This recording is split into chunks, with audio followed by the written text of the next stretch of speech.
बिस्मिल्लाहिर्रहमानिर्रहीम। अस्सलाम वालेकुम नाज़रीन, आप यूट्यूब चैनल देख रहे हैं। मैं इमरान खान हूँ। जनरल कमर जावेद बाजवा साहब, ये मैं आपसे बात कर रहा हूँ बिल्कुल सीधी सीधी। पाकिस्तान के आर्मी चीफ से मैं मुखातिब और उनसे मैं बात कर रहा हूँ। बराह रास्त तो मेरी कभी ऐसे बात हुई नहीं, ना कभी वन ऑन मुलाकात हुई है और ना मेरे ख्याल में होने जा रही है। तो मेरे पास यही एक प्लेटफॉर्म है जिससे मैं उनको बता सकता हूँ कि हो क्या रहा है और क्यों हो रहा है और कौन कर रहा है। एक तो मैं हक़ाइक़ आपके सामने रख दूँ कि मेरा ये मानना है कि पाकिस्तान में रजीम चेंज ऑपरेशन हुआ है। मेरा ये मानना है कि पाकिस्तान के इदारों ने और इस्टेब्लिशमेंट ने अपना हमेशा की तरह का रोल प्ले किया है। मैं वैसे ही इस बात को मानता हूँ जैसे पीडीएम की जमातें हमेशा बरमला कहती रहीं और इस बात को तस्लीम करती रहीं और इसको वो मानती थीं कि इमरान खान साहब की हुकूमत को एक रजीम चेंज करके लाया गया है और उसमें पाकिस्तान की इस्टेब्लिशमेंट ने अपना किरदार अदा किया है। वो बड़े भोंडे इल्ज़ामात भी लगाते रहे, लेकिन वो वक्त गुजर गया और अब दोबारा एक और रजीम चेंज ऑपरेशन हुआ है। मेरा मानना है इस मरतबा फिर वही हुआ है। जो एक पूरा बैकग्राउंड है पिछला, उसको देखते हुए मुझे तो यही लगता है, क्योंकि ऐसे हो नहीं सकता कि इतनी सारी पार्टियां ही। और मैंने शवाहिद देखे, मैंने चीज़ें देखी, मेरे सामने चीज़ें होती रही, वन ओ वन एक एक करके चीज़ आती रही, मैं देखता रहा तो मैं कायल हो गया और मैंने अपना एक मौक़िफ़ बनाया बिल्कुल वैसे ही जैसे कल एक मौक़िफ़ मरीम नवाज़ का था, नवाज शरीफ का था और दर्जनों सहाफ़ियों का था, फजल रहमान का था, आसिफ अली जरदारी का था, बिलावल का था और दर्जनों सहाफ़ियों का था। इसी तरह मेरा भी एक मौक़िफ़ है और पाकिस्तानी कौम का भी एक मौक़िफ़ है। तो जिस तरह उन लोगों को सबको अपने मौक़िफ़ को बोलने की इजाज़त थी, ऐसे ही मुझे भी मेरा मौक़िफ़ बोलने की इजाज़त होनी चाहिए। मैं भी एस्टेब्लिशमेंट से वही शिकवा कर रहा हूँ जो वो कर रहे थे और मैंने कोई लिमिट क्रॉस नहीं की। फ़ौज को मैंने कभी गाली नहीं दी, फ़ौज के ख़िलाफ़ मैंने कभी बदतमीज़ी नहीं की, फ़ौज के किसी आदमी को मैंने कभी कोई चैलेंज नहीं किया और मैंने बराह रास्त किसी के साथ बदतमीज़ी भी नहीं की, जैसी पहले होती रही है पाकिस्तान में बेशुमार। अब मेरे साथ हो क्या रहा है, मुझे बहुत सारे लोग मिले, जनरल साहब और आपके डिपार्टमेंट के लोग मिले और बार बार मिले, लाहौर में मिले, इस्लामाबाद में मिले और जगहों पे मिले। वो मिलते रहे और मेरे साथ बात करते रहे और मुझे कहते रहे कि अपना मौक़िफ़ बदल दें। लेकिन मैं जब उनके सामने सवालात रखता था तो मुझे मेरे सवालों के जवाब नहीं मिलते थे और साथ ही साथ सवालात की तादाद बढ़ती गई जैसे जैसे अवाम की हालत बद से बदतरीन होती चली गई पाकिस्तान में। महंगाई, गुर्बत, लोगों के हालात, बैड गवर्नेंस, इन सारी चीज़ों को देखते हुए और जिन लोगों को कल तक चोर और डाकू कहा जाता था और समझाया जाता था, बताया जाता था, उन सारे लोगों को इक़्तिदार में आता हुआ देखते हुए मेरे सवालात बढ़ते गए और मेरे सवालात के जवाब जनरल साहब आपके लोग नहीं दे पाए। जब मैं उनसे ये सवाल करता था, वो मुझे कायल करने की कोशिश करते थे, तो मैं हमेशा उनसे यही कहता था कि मैं आप लोगों से नहीं लड़ रहा, आपको मैं कुछ नहीं कह रहा, मैं तो सिर्फ सवाल उठा रहा हूं और मेरा एक मौक़िफ़ है और वो रखना मेरी मर्जी है। क्या ये मेरा डेमोक्रेटिक राइट नहीं है कि मैं सवाल उठाऊं या इख्तिलाफ राय कर सकूं? तो मैं वही कर रहा था। लेकिन उसके बाद मेरे साथ होना क्या शुरू हुआ, मुझे धमकाया गया, मुझे थ्रेट किया गया, सख्त जुबान का इस्तेमाल किया गया, सख्त अल्फाज का चुनाव किया गया। मुझे ये तक बताया गया और बड़े सीनियर ऑफिसर की तरफ से बताया गया कि देखें वो भी तो सहाफ़ी है ना, उनको गोलियां लग गई थी, वो भी सहाफ़ी है, उसको भी गोली लगी थी, तो वो भी हम पे डल गया था। यानी मुझे बिलवास्ता तौर पे ये बताया गया कि ये तुम्हारे साथ हो सकता है। मैं बच्चा नहीं हूँ, मुझे पता चलता है मुझे धमका रहे हैं। उसके बावजूद मैंने अपना मौक़िफ़ जो है उसके ऊपर मैं डटा रहा। मैंने कहा जी मुझे ये ठीक लगता है, मैं इसको कर रहा हूँ, मुझे आप कायल कर लें तो मैं आपकी बात मान लूँगा। मैंने कभी मुज़ाकरात से इनकार नहीं किया। मुझे जिसने बुलाया मैं गया, चाहे लाहौर में बुलाया हो, चाहे इस्लामाबाद में बुलाया हो, चाहे बार बार बुलाया हो, मैं हमेशा गया और मैंने जाके मुलाकात की। मेरे इदारे हैं, मैं क्यों भागूं? मैं तो सिर्फ सवाल पूछता था कि जनाब इसका जवाब है। जब जवाब नहीं है तो फिर मैं क्या करूं? अब मैं जवाब तो बना के ला नहीं सकता। फिर कौम की हालत आप देखें क्या होगी। पाकिस्तान में लोगों का बेड़ा गर्क हो गया। अब इन सारी चीज़ों को देखते हुए मुझे दुख होता है और मैं आवाज़ उठाता हूं। ये मेरा हक है, बिल्कुल वैसे ही जैसे पहले भी सहाफ़ी उठाते रहे पाकिस्तान में। 6 जून 2022 को पहला वाक़या होता है मेरे साथ। उससे पहले हमारे खिलाफ कार्रवाइयाँ की गई, मुकदमे भी दर्ज किए गए, लेकिन नॉर्मल चीज़ है। 6 जून 2022 को एक ऐसा वाक़या होता है जो मुझे बहुत तल्ख़ कर देता है और बड़ी तकलीफ़ देता है। मैं रात गए अपने घर में बैठ के पढ़ रहा था और गोलियां चलने की आवाज़ आती है। एक गोली चलती है और फिर एक आदमी चीखता है, फिर गोली चलती है, फिर आदमी चीखता है। पुलिस वाले एक आदमी को उठाकर लाए और उसको लाकर मेरे घर की दीवार की बैक साइड पे उन्होंने फेंका और फिर उसको गोलियां मारना शुरू की एक एक करके। वो आदमी चिल्लाता रहा, उसकी चीखों की आवाज़ें मेरे घर के अंदर आती रही और वो आदमी इन्होंने मार दिया। अब कोई डकैत होगा, मुजरिम होगा, उसको उन्होंने मुकाबले में उड़ाना होगा। लेकिन मेरे घर की दीवार के पिछली वाली साइड के ऊपर लाकर खेत में इन्होंने, वहां एक प्लॉट सा बना हुआ, उसके अंदर लाकर इन्होंने उस बंदे को मारा और वहां पे चीखों की आवाजें आती रहीं। फिर 5-6 मिनट हवाई फायरिंग करते रहे। मैं फटाफट निकल के बाहर गया, देखा पुलिस की गाड़ियां। मैं पहले समझा पता नहीं किसने हमला कर दिया मेरे घर के ऊपर। वहां जाकर देखा पुलिस की गाड़ियां। जाकर जब पुलिस वालों से बात की तो उनके पास जवाब ही कोई नहीं था। उन्होंने कहा जी मोटरसाइकिल पे डाकू आए थे, फायरिंग हुई है, बंदा मर गया, हम उठा के ले गए। वो खून वहां पे बंदे का बह रहा था, गरम गरम खून उसका बह रहा था। लाश उठा के ले गए थे पहले 2 मिनटों में ही, 2-3 मिनटों में लाश उठा के ले गए थे। खून बंदे का बह रहा था और मोटरसाइकिल जो वहां खड़ी थी जिसके ऊपर मुबैना तौर पे डाकू आए थे, जब मैंने उसके साइलेंसर को हाथ लगाया तो वो यक ठंडा था। यानी एक झूठा पुलिस मुकाबला मेरे घर की बैक साइड पे इन्होंने बनाया। सिर्फ मुझे, मेरे बच्चों को, मेरे वालिदैन को, जो आखिरी कमरा मेरे वालिदैन का है या मेरे बच्चों का है, हम सबको हरासा करने के लिए यह कार्रवाई की गई लाहौर में। और उसके बाद क्या होता है, मजीद मुकदमा दर्ज होते हैं, हम अपनी जमानतें करवाते हैं, हमारे ऊपर फिर दबाव डाला जाता है। बार बार लोग मुलाकातें करते हैं, दबाव डालते हैं, लेकिन हमारे सवालों का जवाब नहीं दिया जाता। कोई हमारे सवाल का जवाब देने के लिए तैयार नहीं है। और फिर एक दिन मुझे पता चलता है कि मुझे फैंटी लगानी है कुछ लोगों ने सादा कपड़ों में, जैसे लगाई है अयाज अमीर को। इसी तरह मुझे कुछ लोग मारना चाहते हैं, मेरी गाड़ी को रोक के मुझे उतार के मुझे मारना चाहते हैं। को बाजू या टांग तोड़ देंगे या दांत तोड़ देंगे, इस तरह का उनका इरादा है। तो मैं क्योंकि अपने साथ सिक्योरिटी रखता हूं, और सिक्योरिटी इसलिए नहीं रखता कि मुझे कोई शौक है या कोई मुझे दिखावे का शौक है। मुझे आईएसआई ने, आपके ऑफिसर्स ने, वो अभी भी आपके अंडर काम करते हैं, जनरल साहब आप उनसे पूछ लें, क्या उन्होंने मुझे कई मरतबा नहीं कहा, क्या उन्होंने थ्रेट लेटर जारी नहीं किया, क्या उन्होंने बार बार नहीं कहा कि आपको सिक्योरिटी की जरूरत है, आप रास्ते बदल बदल के जाएं, क्या उन्होंने नहीं कहा कि आप अपने असला लाइसेंस लें और अपने साथ सिक्योरिटी के गार्ड्स भी आप रखें, क्या वो मुझे इसमें फैसिलिटेट नहीं करते रहे? आपके इदारों के लोगों ने मुझे बताया कि फला फला तंजीम से तुम्हें खतरा है, और वो तकरीबन 15-20 प्रोग्राम है, वो मैंने अब अदालत के लिए भी निकाल कर रखे हैं ताकि अदालत को हम बताएं कि वो किस तरह के प्रोग्राम है जो हम कर रहे थे, किन हालात में, जिनकी वजह से ये खतरात मौजूद थे। और बाकायदा एजेंसीज की रिपोर्टें थी, और उन्होंने मुझे वर्बली भी कहा था कि आप सिक्योरिटी का बंदोबस्त करें। तब मैंने ये सिक्योरिटी के लिए कुछ हथियार लिए, कुछ सिक्योरिटी गार्ड अरेंज किए। कभी जिंदगी में हमने अपने वेपन को डिस्प्ले नहीं किया खतरा होने के बावजूद। हर हथियार को हमेशा गाड़ी के अंदर छुपा कर रखते थे ताकि लोग ये ना समझे कि हम दिखावा कर रहे हैं। और इसके बावजूद मुझे पता चलता है जी कि मेरे हथियार वापस लिए जा रहे हैं। और मुझे पता कैसे चलता है, वो जो लोग जिनको ये कहा जाता है कि इसके हथियार वापस लेने और इसके खिलाफ ये कार्रवाई करनी है, वो लोग मुझे खुद राब्ता करके बताते हैं कि जनाब हम आपके साथ ये करने वाले हैं। तो जनरल साहब जब मैं उन्हें पूछता हूं कि जनाब मेरे साथ ये क्यों करने वाले हैं, तो कहते हैं हमें बहुत दबाव है। और दबाव है कहां से? सेक्टर कमांडर लाहौर जो हमारे ब्रिगेडियर राशिद साहब है, मैं उनसे मिला हूं, बड़े अच्छे तरीके से मिले थे मुझे वो। लेकिन मुझे पता चल जाता है कि दबाव कहां से आ रहा है।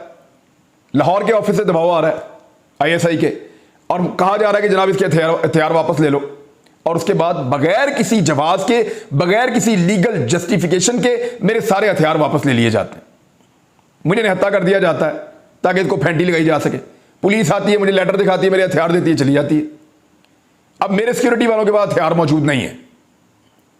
मेरे पास एक गाड़ी है जो मैंने तकरीबन 6 महीने की इंक्वायरी भुगतने के बाद वो लाइसेंस लिया था, और मेरे पास नहीं है जनरल साहब, बहुत सारे लोगों के पास है। आपके बेशुमार ऑफिसर्स के पास भी है बुलेट प्रूफ गाड़ियां, बहुत सारे सहाफियों के पास भी है बुलेट प्रूफ गाड़ियां, और बहुत सारे बेशुमार पॉलिटिशियंस के पास भी है बुलेट प्रूफ गाड़ियां। और इवन आपने बहुत सारे ऐसे लोगों को भी दी हुई है जिनको गैर जरूरी है। तो मुझे बाकायदा कहा गया था कि आपकी सिक्योरिटी, आपकी जान को खतरा है।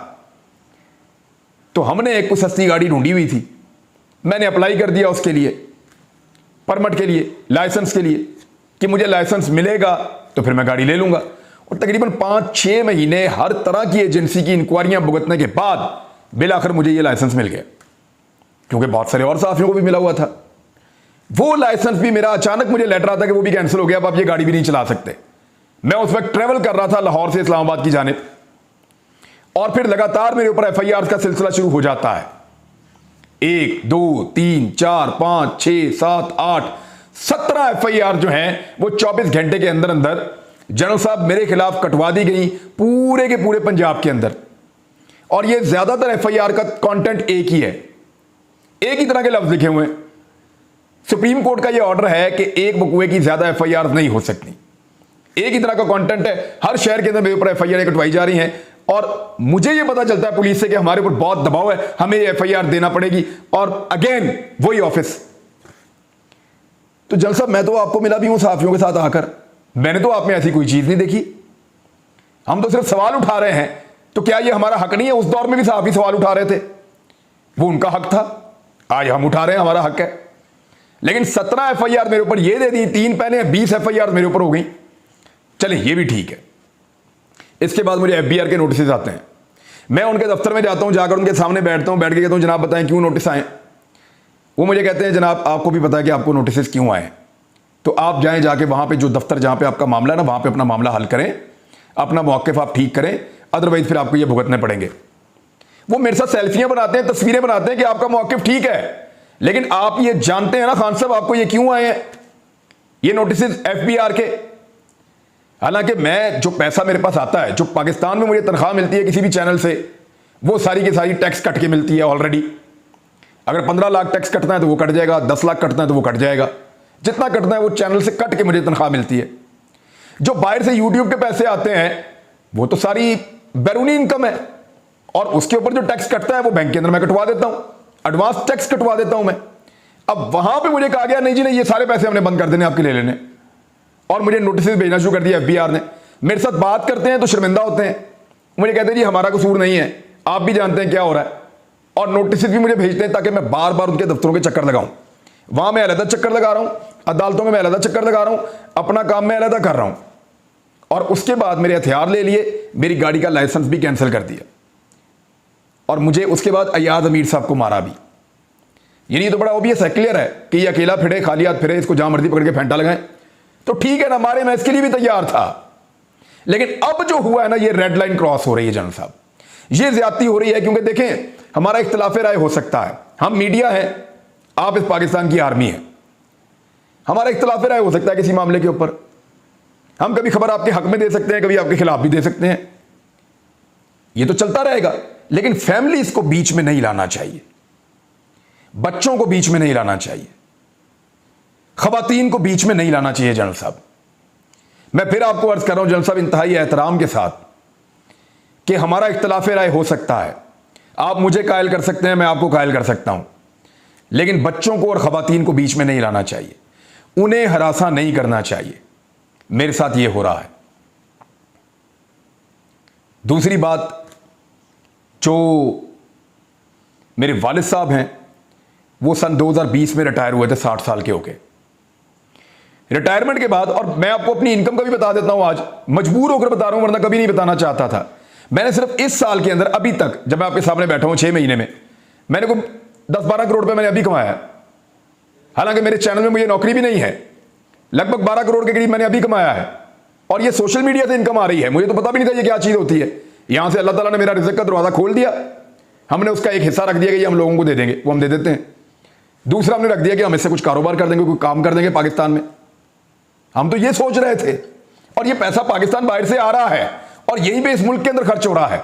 मेरे वालिद साहब रिटायर हुए और उन्होंने कहा कि मैं कोई कारोबार करना चाहता हूं। एक दो चीजें उन्होंने देखी, वो नहीं कर पाए, लेकिन फिर मैंने उनको एक आइडिया दिया कि वो जो झील है, बहुत बड़ा एक डैम है पंजाब में, उसका कॉन्ट्रैक्ट मिलता है, आप वो ले लें, उसका आप कॉन्ट्रैक्ट ले लें और उसके अंदर मछली डाल दिया करें, बच्चा जब वो साल बाद बड़ी हो तो वो निकाल के बेच दिया करें मार्केट में, तो एक अच्छा बिजनेस हो जाएगा, ज्यादा आपको काम भी नहीं करना पड़ेगा, कुछ मुलाजिम वहां पे रख लें।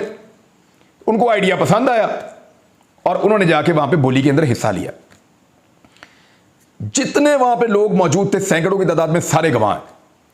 1.5 करोड़ से बोली शुरू हुई और 4.5 करोड़ तक गई।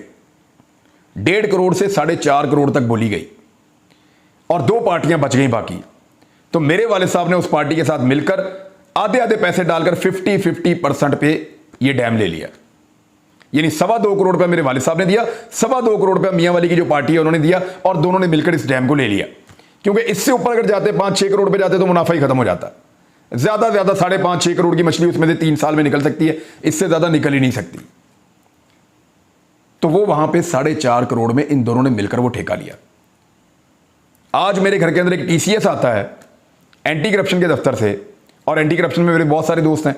वो भी बता रहे हैं कि खान साहब ये केस बनता ही नहीं है, क्या है कि क्यों बुलाया, वजह क्या है। ये लेटर आप देखिए, आप हैरान हो जाएंगे देख के। मुझे कहा जा रहा है कि मैं अपने वालिद को पेश करूं एंटी करप्शन के दफ्तर में इस उम्र में। जनरल साहब फॉर गॉड सेक इन चीजों को रुकवाइए। सब मुझे बताते हैं कि कौन कर रहा है और कैसे कर रहा है, सब मुझे बताते हैं कि इसके लिए कौन जिम्मेदार है। क्या मुझे इख्तिलाफे राय रखने का हक नहीं है इस पाकिस्तान में? मेरे साथ आप जो मर्जी करें, मुझे राह चलते आप गोली मार दें, मुझे राह चलते हुए उठा के ले जाएं, मुझे थ्रेट करें, मेरे पे टॉर्चर करें, मेरे ऊपर FIR दें, लेकिन मेरी फैमिली को तो स्पेयर करें ना। ये देखें, हम फैमिली तक नहीं जाना चाहिए, रेड लाइन है। जब हामिद मीर ने गलत बात की थी तब भी मैंने यही कहा था कि फैमिली तक नहीं जाना चाहिए, ये रेड लाइन है, इसको कोई क्रॉस ना करे। तो मेरी ये गुजारिश है कि रेड लाइन प्लीज क्रॉस ना करें, ये मेरे लिए भी रेड लाइन है। आप मेरी फैमिली तक ना जाएं, मेरे बच्चों को, मेरे घर की खवातीन को हरासा मत करें, और मेरे वालिद साहब को एक ऐसी चीज के अंदर ना घसीटें जिसका कोई कानून से ही ताल्लुक नहीं है। भाई पैसा कैश दे दिया उसी वक्त, उन्होंने भी दे दिया, मेरे वालिद साहब ने भी दे दिया, पैसे दे दिए, ठेका ले लिया, अभी मछली भी नहीं निकाली, अभी इस साल निकालेंगे वो।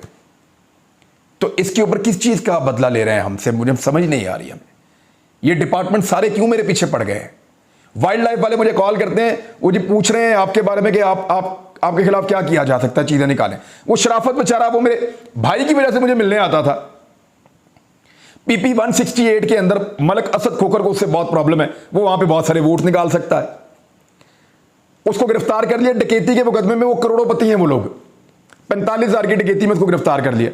आज जज साहब ने उसको जमानत दी कि यार नहीं, ये ज्यादती है, ये जुल्म है, ये बंद किया जाए ना, ऐसा जुल्म करो इस आदमी के साथ, इसको जमानत दो फौरी तौर पे।